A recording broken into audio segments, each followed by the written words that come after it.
नमस्कार, खबरों की खबर में आप सभी का स्वागत है। बस्तर के हालात को देखते हुए देश के अलग अलग हिस्सों के समाजसेवी, पत्रकार, वकील, मानवाधिकार कार्यकर्ताओं, शिक्षाविदों और पूर्व नौकरशाहों ने बस्तर में युद्ध विराम और संवाद के लिए एक पत्र जारी कर सरकार से युद्ध विराम करने और शांति वार्ता की अपील की है। यह पत्र ऐसे समय में आया है जब देश के गृह मंत्री अमित शाह ने शनिवार को ही दंतेवाड़ा में फिर से अपने उस संकल्प को दोहराया जिसमें उन्होंने देश से माओवाद को 31 मार्च 2026 तक पूरी तरह से खत्म करने की बात कही है। बस्तर में माओवादियों के खिलाफ चल रहे ऑपरेशन के बीच शांति वार्ता के लिए माओवादियों की सेंट्रल कमेटी के नेता अभय की कथित चिट्ठी को लेकर अभी ढंग से चर्चा भी नहीं हो पाई थी कि अब नागरिक समाज और मानवाधिकार संगठनों ने एक चिट्ठी जारी कर सरकार और माओवादियों से संघर्ष विराम की अपील की है। सबसे पहले जानते हैं कि इस चिट्ठी में इन संगठनों ने क्या कहा है। हम अधो हस्ताक्षरी संगठन और व्यक्ति शांति वार्ता के लिए भाकपा माओवादी के प्रस्ताव और छत्तीसगढ़ सरकार की प्रतिक्रिया जिसमें वार्ता के लिए दरवाजा खुला रखने की बात कही गई है का स्वागत करते हैं। हालांकि सरकार को जमीन पर चल रहे युद्ध को तुरंत रोककर अपनी मंशा को स्पष्ट रूप से दर्शाना होगा। हम दोनों पक्षों से अपील करते हैं कि वे आदिवासियों और अन्य ग्रामीणों के सर्वोत्तम हितों को ध्यान में रखते हुए भारत के संविधान की रूपरेखा के अंतर्गत नागरिकों के संवैधानिक, लोकतांत्रिक और मानवाधिकारों को ध्यान में रखकर शांति वार्ता में भाग लें। छत्तीसगढ़ के बस्तर संभाग, झारखंड के पश्चिम सिंहभूम और महाराष्ट्र के गढ़चिरौली जैसे आदिवासी बहुल जिले वर्तमान में इस टकराव के केंद्र में हैं और किसी भी वार्ता में वहां के निवासियों के जीवन और कल्याण को पहली प्राथमिकता दी जानी चाहिए। हम दोनों पक्षों से अपील करते हैं कि वे हर प्रकार की हिंसा को तत्काल प्रभाव से रोकने के लिए युद्ध विराम को स्वीकार करें और इसकी औपचारिक घोषणा करें।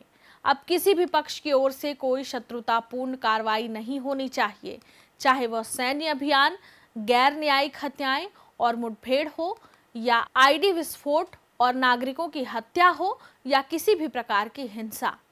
इस पत्र में सलवा जुडूम का जिक्र भी किया गया है और लिखा गया है कि बस्तर में राज्य प्रायोजित और प्रतिबंधित सलवा जुडूम की शुरुआत को ठीक 20 साल हो चुके हैं, जिसने लोगों की हत्या, गांवों को जलाना, बलात्कार, भूखमरी, बड़े पैमाने पर विस्थापन और अन्य प्रकार की हिंसा के रूप में अपार पीड़ा पहुंचाई।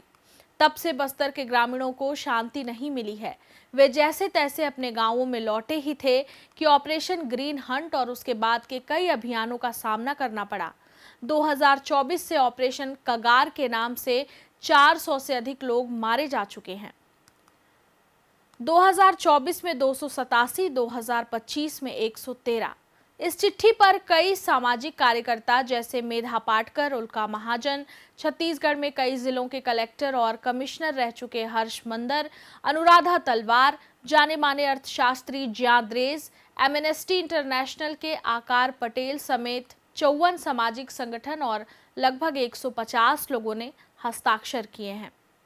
इस चिट्ठी पर अभी सरकार की कोई प्रतिक्रिया नहीं आई है, लेकिन सरकार को चिट्ठी लिखने वालों में से एक बस्तर में रहने वाली जानी मानी सामाजिक कार्यकर्ता और बरसों पहले नक्सलवाद पर पीएचडी कर चुकी बेला भाटिया से हमने इस मसले को जानने और समझने की कोशिश की।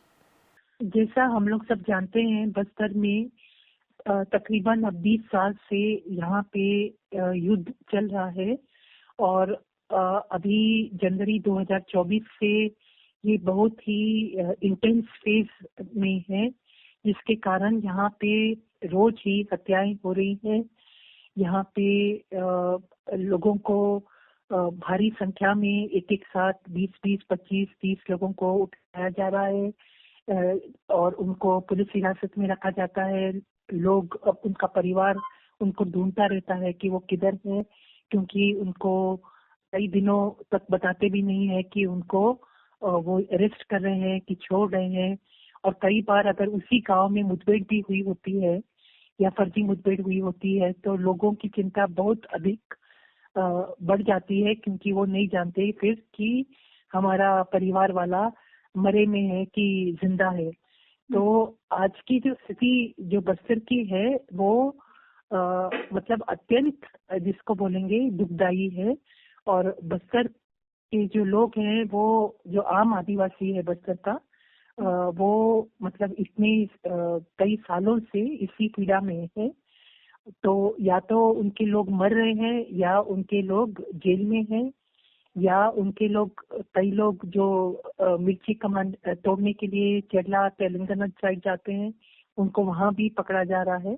तो आज के दिन में कोई भी हर एक आदिवासी संदिग्ध है और उनको कहीं भी हो, वो जंगल में हो, वो अपने घरों में हो, गांव में हो, कहीं भी हो, उनको मतलब इस तरह से उनको इसी निगाह से देखा जा रहा है कि वो माओवादी है और उनको पकड़ा जा रहा है। और इसी बीच में आईडी ब्लास्ट भी हो रहे हैं। तो अभी हाल में भी एक दो हफ्ते में ही कम से कम मुझे लगता है 4 विक्टिम्स है जो आईडी माओवादियों की आईडी ब्लास्ट में मारे गए हैं। ये लोकतंत्र में अगर आपका नागरिक आपके खिलाफ अगर हथियार उठाने को मजबूर हो जाता है तो उसके लिए उनसे बात करनी चाहिए। ये मैं सालों साल से ये बात मैं बोल रही हूँ। तो इसलिए सबसे पहले जरूरी है कि युद्ध विराम हो और युद्ध विराम में दोनों साइड इसको रिस्पेक्ट करें। ये थी सामाजिक कार्यकर्ता बेला भाटिया।